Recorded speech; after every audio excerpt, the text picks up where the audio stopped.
Descubrí que mi marido llevaba 6 años mintiéndole a su familia. Y lo peor de todo era que yo misma había financiado esa mentira. Mes a mes, con mi propio sueldo.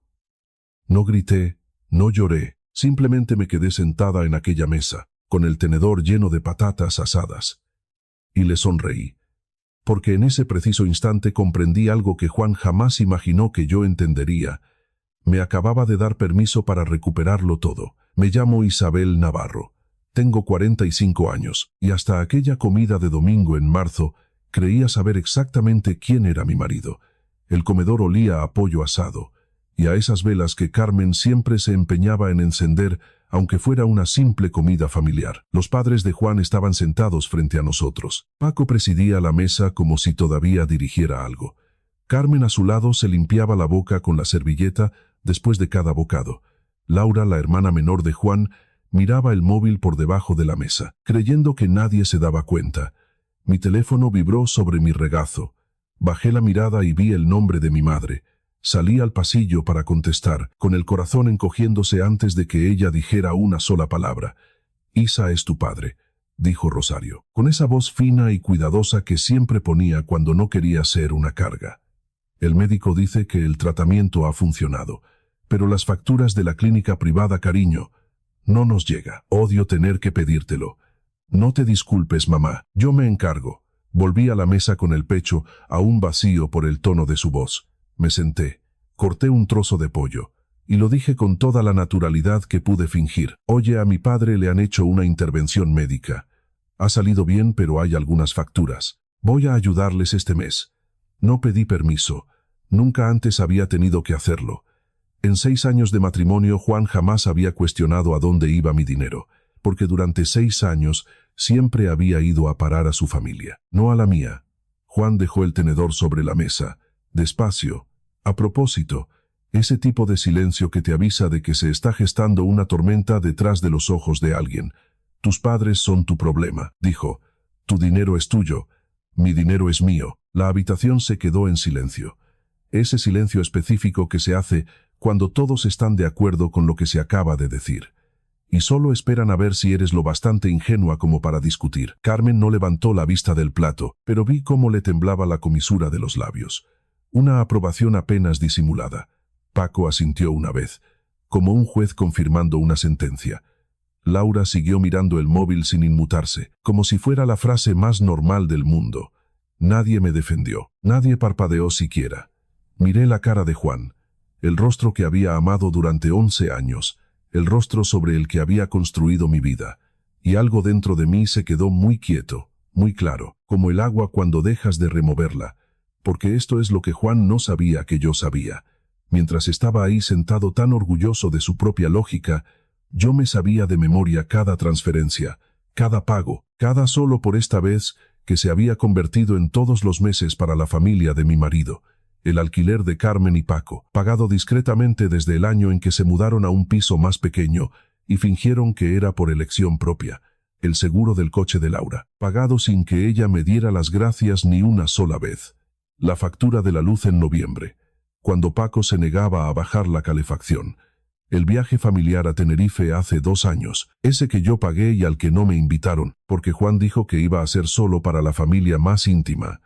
2.500 euros. Todos los meses, saliendo de mi cuenta durante 6 años. Tu dinero es tuyo. Mi dinero es mío. Volví a coger el tenedor. Incluso sonreí. Esa sonrisa que da la gente cuando decide no librar una batalla frente a un público que ya ha elegido bando. Vale, dije simplemente. Me parece justo. Juan se relajó visiblemente, satisfecho de haber ganado algo. Carmen por fin levantó la vista contenta de que la tensión hubiera pasado. Laura soltó el móvil el tiempo justo para preguntar si quedaba más pollo. Nadie en aquella mesa entendió lo que acababa de pasar. Creían que la conversación había terminado. Creían que yo me había rendido. No me había rendido. Me acababan de dar la regla exacta que llevaba 6 años esperando que alguien dijera en voz alta. Terminé de comer. Me reí del chiste de Paco sobre el perro del vecino. Ayudé a Carmen a recoger los platos, enjuagándolos bajo el agua caliente mientras ella me hablaba de sus macetas en el balcón. Completamente ajena a que estaba charlando con la mujer que acababa de decidir en silencio dejar de ser su cajero automático. Conduciendo de vuelta a casa aquella noche, Juan alargó la mano y me apretó la mía sobre la consola central, como si no hubiera pasado nada raro, como si no acabara de trazar una línea con tinta permanente. «La comida ha estado muy bien», dijo. «Sí lo ha estado», respondí viendo cómo las farolas resbalaban por el parabrisas, y lo decía en serio. Había sido una comida muy instructiva. Para cuando aparcamos en nuestro garaje, yo ya sabía lo que iba a hacer. No por enfado, no por despecho, sino por pura aritmética. Si mi dinero era mío y su dinero era suyo, entonces por primera vez en 6 años, iba a seguir las reglas de nuestro matrimonio exactamente como estaban escritas. Juan simplemente no tenía ni idea todavía de que las reglas se aplicaban en ambas direcciones. Esa noche casi no dormí. Me quedé tumbada junto a Juan, escuchándole respirar, lento y tranquilo, como un hombre que ha dicho algo sin importancia en la cena, en lugar de algo que acababa de poner fin a un acuerdo que ni siquiera sabía que existía. Hacia la 1 de la madrugada me rendí con lo de dormir. Bajé al despacho de casa y abrí el ordenador portátil. Me dije a mí misma que solo quería mirar los números. Esa era la versión educada de lo que realmente estaba haciendo. Entré en mi cuenta corriente personal, la que tenía desde antes de casarnos, la que Juan nunca me había pedido ver porque asumía con razón que no era asunto suyo. Saqué los extractos de 6 años. Luego abrí una hoja de cálculo, porque soy el tipo de persona que necesita ver las cosas en blanco y negro antes de permitirse creerlas. Las transferencias estaban todas ahí, ordenadas y recurrentes, como una segunda hipoteca que hubiera estado pagando por una casa en la que no vivía. 1.200 euros al mes para Carmen y Paco, desde el año en que vendieron su casa en Valladolid y se mudaron a ese piso de alquiler cerca de nosotros, ese que Juan juraba que era temporal. 30 euros para el seguro del coche de Laura, que empecé a pagar después de su divorcio y nunca dejé de hacerlo, porque nadie me dijo nunca que parara. Excesos en las facturas de la luz, siempre que Paco ponía el aire acondicionado como si fuera gratis. Una reparación del tejado de 4.000 euros hace 2 años, que Carmen describió a sus amigas como que Juan realmente se había portado muy bien con ellos. El viaje a Tenerife, los arreglos del dentista, las navidades en las que Juan se llevó el mérito de ser generoso usando una tarjeta vinculada a una cuenta en la que nunca ingresó un céntimo. Hice las cuentas 3 veces, porque no me fiaba de mí misma las 2 primeras. 2.500 euros y pico cada mes durante 6 años. Ni un solo euro de Juan. Cada transferencia llevaba mi nombre, y cada gramo de gratitud en esa familia había ido a parar a él. Me recosté en la silla y dejé que aquello se asentara en mi cuerpo, como lo hace el agua fría, lenta y completamente. Pensé en cada vez que Juan había dicho que eran familia, siempre que yo dudaba por poco que fuera ante otra petición. Pensé en la calidez específica de su voz cuando defendía los gastos de su madre, y en la frialdad específica de su voz en la cena de esa noche, cuando el tema era mi propio padre. Tus padres son tu problema, tu dinero es tuyo. Quiero ser sincera sobre algo, porque esta no es la historia de una mujer que de repente descubre que es una víctima y tira una copa de vino dramáticamente. No estaba enfadada de la forma en que la gente espera que se vea el enfado. Estaba tranquila, desconcertantemente tranquila. Como te pones cuando una decisión deja de ser emocional y se convierte en estructural. Como descubrir que una viga de tu casa se ha estado pudriendo en silencio, y ahora por fin entiendes por qué cruje el suelo. Cogí el móvil y le escribí a mi asesora financiera Elena. Una mujer en la que confío más que en la mayoría de la gente de mi vida. No la llamé. Era la 1 de la madrugada. Solo le escribí: necesito hablar contigo mañana para reestructurar unas transferencias automáticas. Nada urgente, solo estoy lista para hacer un cambio. Elena respondió en menos de 1 hora, porque Elena tampoco duerme nunca. Cuando te venga bien, va todo bien, todo está a punto de ir bien. Le contesté. A la mañana siguiente estaba sentada en el despacho de Elena, con el café enfriándose en la mano mientras ella abría mis cuentas en la pantalla. Le dije que quería que todas las transferencias recurrentes a la familia de mi marido, ayuda para el alquiler, seguros, recibos, todo, quedara cancelado a partir del día 1 del mes que viene. También le pedí que me ayudara a abrir una cuenta nueva, separada de cualquier cosa que Juan pudiera ver, específicamente para ayudar a mis propios padres, algo limpio, algo honesto, algo que no estuviera construido sobre las reglas de otra persona. Elena no preguntó por qué. Me conoce desde hace 11 años, desde antes de Juan, y tiene un talento especial para leer el ambiente sin necesitar explicaciones. Simplemente tecleó en silencio, confirmó las cancelaciones, y deslizó un papel sobre la mesa para que lo firmara. Hecho, dijo, todo esto se detiene el día 1. Firmé con mi nombre, y sentí que algo se aflojaba en mi pecho. Algo que ni siquiera me había dado cuenta de que estaba tenso. Esa tarde llegó un correo a mi bandeja de entrada, con el asunto confirmación de cancelación de pagos recurrentes. Lo leí 2 veces, luego cerré el portátil y seguí con el resto de mi día, como si fuera un martes cualquiera. Supermercado, tintorería, cena con Juan, donde él habló de una reunión de trabajo y yo asentí en los momentos adecuados. No hubo discusión, no hubo enfrentamiento, ningún anuncio dramático al otro lado de la mesa. No lo necesitaba. Juan ya me había dado las palabras exactas que necesitaba, gratis y delante de testigos. Tu dinero es tuyo, mi dinero es mío. Yo simplemente era la primera persona en esa casa dispuesta a vivir realmente de acuerdo a ello. Esa noche tumbada en la cama otra vez, pensé en mi padre en su sillón, demasiado orgulloso para pedir ayuda 2 veces, y en la voz cuidadosa de mi madre por teléfono, disculpándose por una factura que no era culpa suya. Pensé en lo rápido que les ayudaría ahora, en silencio, sin necesitar el permiso ni la aprobación de nadie, sin tener que defenderlo en una mesa frente a personas que nunca me habían defendido a mí. Juan se dio la vuelta, murmuró algo sobre estar cansado, y se quedó dormido en cuestión de minutos. Yo me quedé allí un rato más, mirando al techo, sintiéndome extrañamente ligera para ser una mujer que acababa de detonar algo enorme en absoluto silencio. Él no tenía ni idea de lo que había empezado. Aún creía que la conversación había terminado en aquella cena. No había terminado. Solo acababa de empezar, y el primer pago iba a desaparecer en exactamente 19 días. El teléfono sonó a las 8:14 de la mañana, y yo ya sabía antes incluso de mirar la pantalla exactamente de quién era el nombre que aparecería. Carmen. Dejé que sonara 2 veces mientras terminaba de servirme el café. No por crueldad. Solo por costumbre.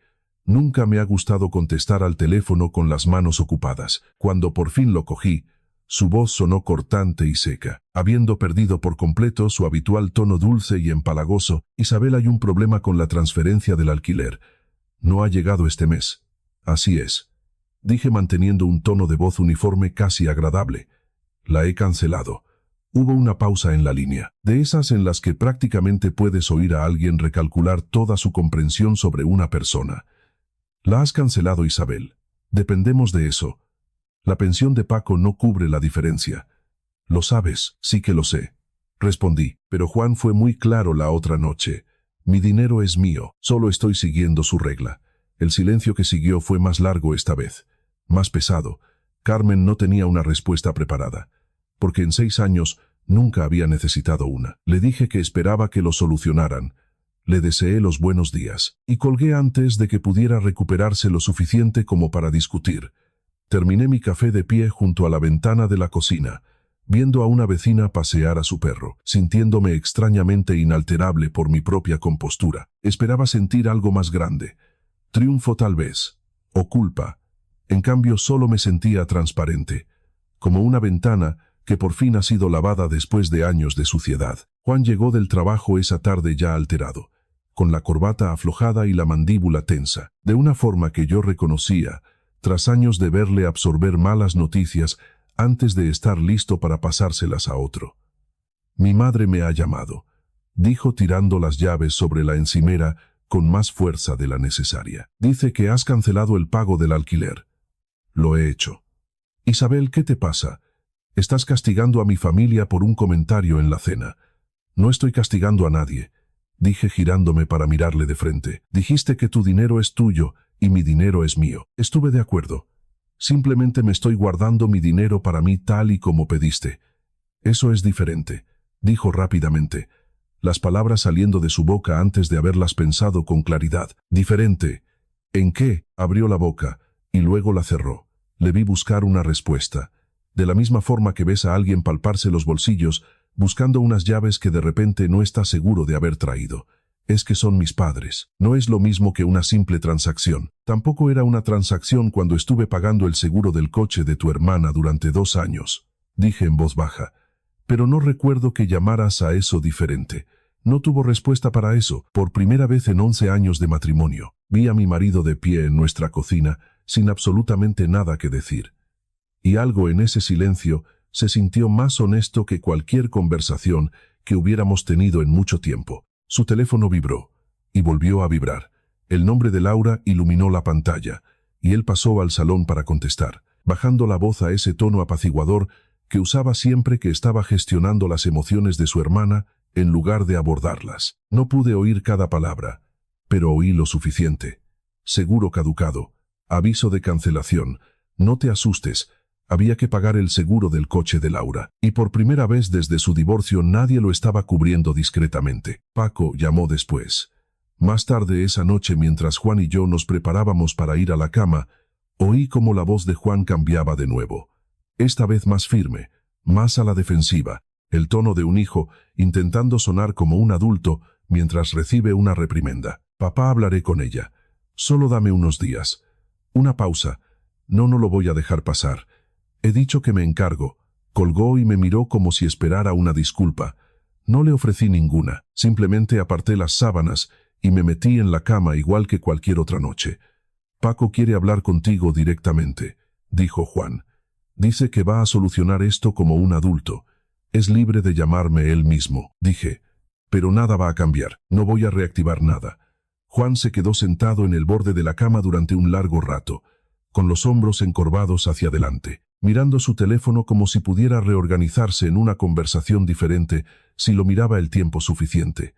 Le observé desde donde estaba tumbada, estudiando a un hombre al que conocía desde hacía más de una década, viéndole enfrentarse por primera vez a la forma de un límite en lugar de a la comodidad de dar las cosas por sentadas. No sentí ningún impulso de consolarle, no sentí ningún impulso de dar más explicaciones. Ya me había explicado perfectamente con sus propias palabras, en su propia cena, delante de su propia familia. Finalmente dejó el teléfono boca abajo en la mesilla y apagó la lámpara. Pero por su respiración supe que él tampoco estaba durmiendo. En algún lugar de esa oscuridad me lo imaginé haciendo números en su cabeza por primera vez en años. Números en los que nunca había tenido que pensar porque yo siempre me había ocupado discretamente de ellos por él. 30 días. Ese es el tiempo que aguantarían los contratos de alquiler, las pólizas de seguros y los periodos de gracia de los recibos, antes de que las verdaderas consecuencias empezaran a llegar a buzones reales. 30 días antes de que la familia, que nunca me había dado las gracias por nada, tuviera que explicarse a sí misma cómo habían estado viviendo exactamente durante 6 años, y a costa de quién. Cerré los ojos y me dejé llevar hacia el sueño. Imperturbable, firme, paciente. Pasara lo que pasara después, por fin estaba lista para ello. 30 días es una unidad de tiempo extraña. Es lo bastante corta como para parecer nada cuando esperas unas vacaciones, y lo bastante larga como para desmoronar las finanzas de toda una familia, cuando el dinero que las mantenía unidas en silencio desaparece sin previo aviso. Para finales de ese mes, las consecuencias habían dejado de ser llamadas telefónicas y habían pasado a ser papeleo. Carmen y Paco recibieron un aviso formal de impago de su casero, de esos con letras rojas y una fecha límite, en lugar de un recordatorio educado. La compañía de seguros de Laura le envió un aviso de cancelación, dándole 10 días para pagar la totalidad o perder la cobertura por completo, lo que significaba que también corría el riesgo de perder su capacidad de conducir legalmente hasta el trabajo del que llevaba meses quejándose, y un pequeño préstamo familiar que yo había estado cubriendo discretamente durante años, uno que Paco había pedido para una furgoneta que necesitaba para una empresa de reformas que nunca llegó a despegar. Incurrió en su primer impago, provocando una llamada del banco directamente a él. Sé todo esto no porque estuviera comprobándolo, sino porque se aseguraron de que lo supiera. Mensajes de texto, buzones de voz, un correo electrónico de Laura con el asunto: «Esto no es justo, Isabel». Como si la justicia hubiera formado parte alguna vez del acuerdo original, Juan convocó una reunión familiar de emergencia en nuestra casa. Decisión suya, no mía. Llegaron un sábado por la tarde.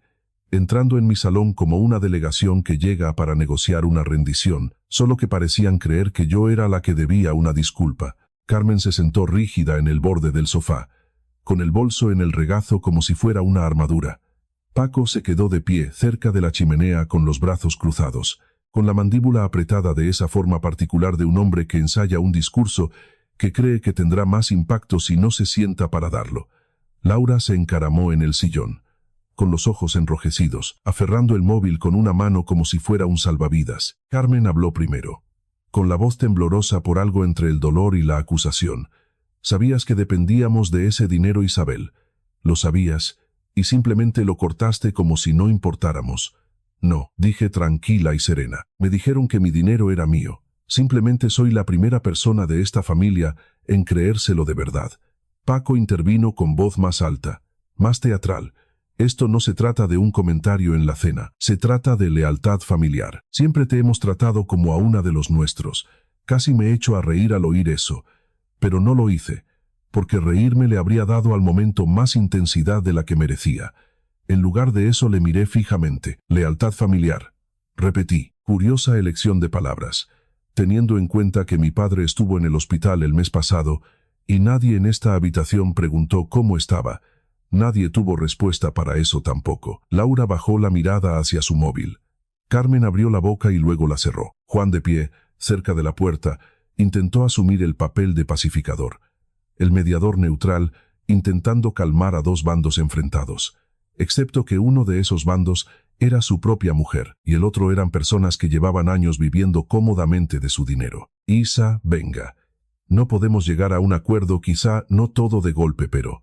«No», dije cortándole simplemente antes de que la frase pudiera convertirse en una petición disfrazada de compromiso. Caminé hasta el cajón de la mesita auxiliar y saqué una carpeta que había preparado días antes, gruesa con 6 años de extractos bancarios impresos, subrayados y organizados por categorías. La dejé sobre la mesa de centro y la abrí despacio, dejando que la habitación asimilara lo que estaban viendo.